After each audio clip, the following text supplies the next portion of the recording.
cerita lagi apa rencana ke depannya untuk Hikmah Fajar ini? Mungkin bisa dijelaskan atau diceritakan atau masih Oh, rahasia? kalau target sih untuk 1 tahun ke depan ini, insya Allah kita mau buka store sendiri di Palembang, yang benar-benar kita bisa membranding produk kita yang dari Palembang, bisa langsung beli ke tempat kita yang benar-benar kita sediakan lengkap gitu Pak B. Jadi Ya, pengen ya. kayak kalau di Bandung itu mungkin kayak Kartika Sari gitu Pak B. Cuma kita bentuknya sekarang bumbu, store-nya lengkap, semua bumbu-bumbu kita lengkap di tengah kota Palembang. Itu mungkin target untuk tahun ini seperti itu. Ya, ya. Uh, Oke. Waktu saya menangani Indomie tahun 2001 ya kalau nggak salah itu, saya bersama Bu Eva itu, suara saya bisa didengar? Iya, bisa Pak B. Ya, saya bersama Bu Eva itu ingin menciptakan bumbu Indonesiana buat Indomie. Lalu kita menemukan bahwa soto adalah makanan yang terdapat di hampir semua provinsi. Jadi dari soto Aceh, soto Medan, soto Padang, soto Palembang, ada soto Pekanbaru itu kalau nggak salah patin ya, ikan patin. Kemudian sampai ke Manado, sampai ke Papua itu ada soto semua. Jadi kita buat 42 bumbu rasa soto dari Nusantara. Nah, tapi tetap itu hanya dimasukkan ke dalam bumbu yang cair yang 5x5 cm itu. Jadi otomatis kalau otentisitas ya pasti lebih otentik bumbunya Hikmah Fajar gitu. Nah, apakah nggak ingin mengembangkan hal-hal seperti itu untuk Hikmah Fajar? Kalau langsung dijawab ya Pak B. Ya, silakan. Ya, kalau untuk berkembangnya sendiri, untuk saat ini pasti target kita seperti itu Pak B. Cuman Ya. kalau untuk saat ini mungkin kita mencari partner yang benar-benar bisa untuk bekerja sama, mungkin lebih seperti itu Pak B. Oh gitu ya. Iya. Jadi terbuka untuk kerjasama ya. Nah, Iya, karena pada saat ini kita memang benar lagi fokus dulu, ibarat branding itu mungkin kita pengen lebih tumbuhnya organik aja gitu Pak B. Jadi benar-benar kita kuat dulu di bawah, kita kuat dulu ini, nanti untuk ke atasnya kalau bisa memang ini kita nggak goyang lagi. Takutnya kita maksudnya buat udah berkembang besar, cuman kita nggak kuat fondasi di awalnya, nanti malah kita pengen naik malah rubuh, takutnya begitu Pak B. ya. Ini nampaknya ada gangguan koneksi di tempat Anda, jadi gambarnya Mbak Novia diam, nggak ada apa namanya, nggak ada videonya, tapi hanya gitu foto ya, saja. Ya. Kalau nggak berkeberatan, kita bisa rekam terus suaranya untuk nanti kita masukkan. Di San Francisco banyak orang Indonesia. Sepertinya ada peluang after COVID ya. Monggo silakan dijawab. Apakah sudah ada jalur ke sana ataukah belum? Kalau untuk di Amerika sendiri kita udah ada agen di sana Pak Bi. Ya. Itu di mana? Di Tuzla ya maaf. Oh ya. Tulsa Pak Bi. Ya. Iya benar. Ya. Mungkin kalau buat yang di Amerika berminat untuk agen mungkin bisa langsung sama Pak Asnulnya, karena kita udah menunjuk agen resmi untuk Amerika langsung sama beliau Pak Bi. Oh begitu ya. Ya waktu itu udah Wendy juga menjelaskan bahwa ada partner yang membawa produk Anda ke Amerika ya. Ya. Iya. Ini ada pertanyaan lagi dari Naning Retno, ini dari Qatar nih Mbak. Apakah bumbunya tanpa pengawet? Berapa lama bumbu tersebut tahan dengan kemasan yang sudah dibuat? Silakan. Bumbu kita sendiri itu udah benar-benar udah dimasak, jadi baru dikemas. Kalau untuk di luar suhu ruang itu mungkin 4 hari sampai 5 hari maksimal, Pak Bi. Kalau Ya. untuk menggunakan pengawet sendiri kita nggak menggunakan pengawet, Pak Bi, karena untuk display di kota Palembang sendiri dan di luar kota itu kan kita pakai freezer. Jadi kita membrandingnya pakai freezer atau pakai showcase gitu, Pak Bi. Cuman waktu kami sempat konsultasi melalui BPOM untuk sistem pengawetan sendiri bagaimana, dari BPOM menjelaskan selagi tidak ada perubahan warna, tidak ada perubahan rasa, perubahan bentuk, itu masih aman untuk digunakan gitu, Pak Bi. Untuk ini pengawet ya? Iya, untuk pengawetnya. Oh, maksudnya produk bumbunya masih aman kalau tidak ada perubahan warna atau perubahan rasa ya? Iya, benar. Jadi, karena produk kita semuanya hanya rempah-rempah aja, nggak menggunakan bahan-bahan kayak ada sih T1 itu, kalau T1 memang nggak aman untuk ditaruh di luar suhu ruang, Pak Bi. oh gitu. Karena udah menggunakan udang. Jadi kalau misalnya 2 hari atau 3 hari di suhu ruang itu langsung kembung, Pak Bi. Gitu ya. Jadi kalau udah kembung udah nggak layak makan ya? Iya, udah nggak layak makan. Jadi penanganannya pun harus lebih jadi anak kesayangan gitu, Pak Bi. Jadi langsung masuk freezer ya, Mbak? Iya, langsung masuk setelah produksi, langsung masuk freezer. Pengiriman pun langsung masuk freezer kayak gitu. Oh, berarti rantai dingin ya, penggunaan rantai dingin. Iya. Ya, memang kalau rantai dingin itu untuk jaringan pun agen resellernya juga beda karena mereka harus nyetok di freezer. Kalau enggak, ya nggak bisa untuk suhu ruang ya. Iya. Oke, untuk ini dari Nuki Bagus. Pengiriman ke luar negeri biasanya kan butuh waktu semingguan. Apakah kondisi bumbu yang terkirim ke sana kondisinya masih bagus? Monggo, silakan. Baik, Pak B. Sesuai dengan pengalaman yang udah diceritakan oleh itu kebetulan namanya Pak Asnul, agen kita yang di Tulsa tadi. Karena beliau memang bawa langsung gitu, Pak B, bawa langsung karena dia kan dosen di Indonesia. Pas datang dia bawa barang langsung, pas nyampe di sana langsung simpen di freezer. Itu perjalanan beliau mungkin 2 hari atau 3 hari itu masih aman. Oh gitu ya. Jadi berarti kalau sekarang bagaimana? Dengan ekspedisi atau apa? Kalau kita sendiri udah pernah sampling produk, setiap bumbu yang udah kita produksi, kita taruh di luar suhu ruang dan kita amati selama 1 bulan itu masih aman sebenarnya, Pak Bi. Cuman kita nggak menjamin aja, nggak menjamin, takutnya nanti karena kan sebenarnya udah proses masak sendiri udah steril, terus dimasukin langsung selesai dimasak langsung dikemas, kemudian langsung ditaruh di freezer.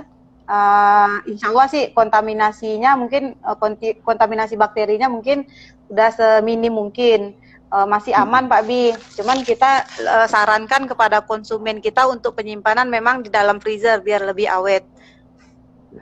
Ya. Jadi, nah selain Pak Asnul tadi yang membawa ke Tulsa secara pribadi, pernah ada pengiriman ke Amerika nggak, Mbak Novia? Sering Pak Bi, cuman mungkin lebih ke konsumen yang berada di Jakarta, nanti dia minta kirimin ke Jakarta, nanti dia bawa langsung ke luar gitu Pak Bi. Oh begitu, ya. Iya. Oke, ya. Baik Mbak Novia, waktu masih ada 15 menit lagi. Monggo silakan untuk menjelaskan keistimewaan dari masing-masing bumbunya Mbak Novia. Nanti kita bisa tampilkan gambarnya di video, mulai dari yang 5 besar saja diceritakan. Silakan, kekhasan dari rendang Anda itu apa? Rendang Padang, rendang Pariaman, rendang Payakumbuh, atau rendang mana? Silakan. Memang kalau produk bumbu Hikmah Fajar sendiri, best seller pertamanya itu bumbu rendang, Pak Bi. bumbu rendang kita dibanding mungkin dibanding produk sejenis atau rendang yang lain, kalau produk berendang kita itu otentik seperti masakan benar-benar seperti nenek kita bikin rendang gitu Pak Bi, dari aromanya pas lagi kalau kayak saya aja nih contohnya Pak Bi, saya lagi di toko kadang-kadang atau lagi di rumah, tetangga misalnya beli bumbu itu kita udah tahu nih kayaknya bumbu rendang kita. Nanti pas ngobrol, Ibu masak rendang ya? Iya, kemarin beli di toko kamu. Nah, jadi gitu Pak Bi. Jadi dari proses memasaknya aja dari apa namanya bisa udah mengundang selera gitu kalau bumbu kita. Apalagi rasanya Pak Bi. Ya. Nah, mertua itu dari Sumatera Barat, dari kota mana? Dari bagian mana? Dari kota Bukit Tinggi, Pak Bi. Oh, Bukit Tinggi. Berarti rendangnya Bukit Tinggi ya? Nah, rendangnya Bukit Tinggi. Rendangnya Bukit Tinggi. Karena nanti hari Selasa saya akan mengajak live IG. Saya kira Novia kenal juga sama Adik K7. Ya. Oh iya, kenal Pak Bi. Ya, dia akan menjelaskan bahwa rendang itu ada di 7 nagari, ada 7 wilayah yang rasanya beda-beda, otentisitasnya juga beda-beda. Jadi kalau yang Hikmah Fajar ini dari Bukit Tinggi ya? Dari Bukit Tinggi. Ya, karena kita ini kan mengenal rasa rendang itu kan dididik atau diajari sama restoran Padang. Nah, kita nggak tahu nih restoran Padang yang mana yang kita datangin kan. Karena setiap restoran Padang ternyata punya rendang yang rasanya beda-beda gitu ya. Kayak restoran Padang sederhana atau kemudian apalagi ya, ada Sari Bundo gitu, ada Bundo Kanduang gitu. Nah, apa namanya, itu memang tergantung dari chefnya datang dari mana ya. Kalau chefnya datang dari Bukit Tinggi, maka menjadi rendang Bukit Tinggi. Kalau datangnya dari Pariaman, rendang Pariaman. Nah, rendang Pariaman. Ya, memang rendang itu ternyata tidak hanya tergantung kepada chefnya, tapi juga tergantung bahannya. Santan misalnya, benar Pak Bi. Santan misalnya, kelapa yang tumbuh di pesisir sama yang pohon kelapa yang tumbuh di pegunungan itu membawakan rasa yang beda ternyata ya itu. Iya betul Pak Bi. Kalau Bukit Tinggi itu pesisir atau pegunungan? Kalau Bukit Tinggi pegunungan Pak Bi. Oh, pegunungan ya. Ya, berarti tidak mengenal rendang tuna ya. Ikan tuna kan bisa bikin rendang juga. Iya, karena kalau untuk di Bukit Tinggi belum terlalu familiar mungkin Pak Bi. Ya, betul. Ya, nanti hari Selasa kita akan kupas bareng sama Adik untuk ngebahas tentang lebih dalam tentang rendang. Oke, yang kedua, setelah rendang apa? Pindang Palembang. Pindang Palembang. Ya, itu kekhasannya apa dari pindang Palembang itu? Pindang kita sendiri pun kalau untuk di Palembang sama seperti rendang Pak Bi.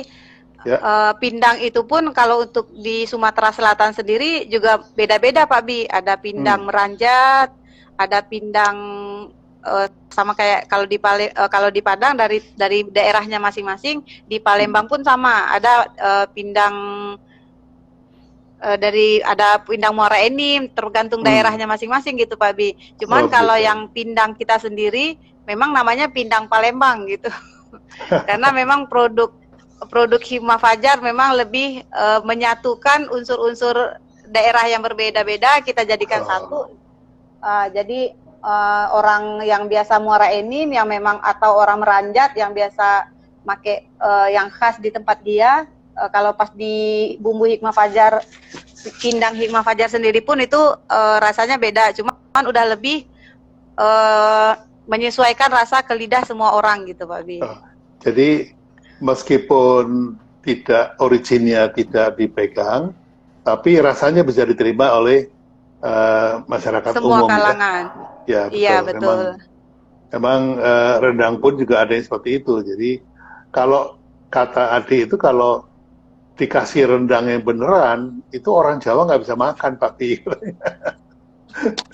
Pedas soalnya Pak B. Betul sekali, betul. Ya. Oke, tadi rendang sudah, pindang sudah, apalagi yang ketiga nih? Sop spesial Pak B. Sop spesial, itu Iya. originnya dari mana itu? Sop dari mana?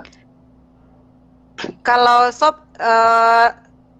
sama sop sendiri itu juga dari sebenarnya racikan mama itu dari sop mama biasa masak rendang sop di Padang. Karena sop masing-masing kayak di Indonesia pun mungkin beda, kayak di Jakarta mungkin sopnya juga beda. Kalau sop Betul. yang kita kembangkan ini dari sop racikan Padang, cuman kalau untuk Padang sendiri mungkin lebih untuk rasanya mungkin lebih kuat, jadi agak dikurangin takarannya, jadi lebih cocok untuk ya sama seperti itu Pak Bi, udah berapa kali Seperti umum bikin. ya. Ya. Iya, seperti umum kita kasih, misalnya kayak kita cicip, terus coba orang lain cicip, nanti bisa masih agak pedas, kita kurangin lagi takarannya, jadi sampai semua orang merasa, maksudnya kayak dari 10 orang yang kita suruh cobain, kalau 8 orang udah ngomong cocok, nah itu udah jadi resep yang kita simpen gitu Pak Bi. Oke. Jadi tadi udah ayam goreng ya, bumbu ayam goreng. Ya. Terus satu lagi opor. Nah, opornya juga sama, opor dibuat seumum mungkin ya, supaya bisa diterima lidah. Iya, semua bumbu hikmah fajar kita tidak mengotentikan satu ini aja, jadi lebih ke nasional aja, rasanya kayak rendang. Kalau memang bagi yang penggemar rasa memang pengen pedas, mungkin di kemasan pun kita ini bisa ditambah cabai sesuai selera gitu Pak Bi. Ya. Oke. Nah, ini masukan buat Mbak Novia. Dengan adanya COVID ini kan kesadaran masyarakat tentang kesehatan meningkat.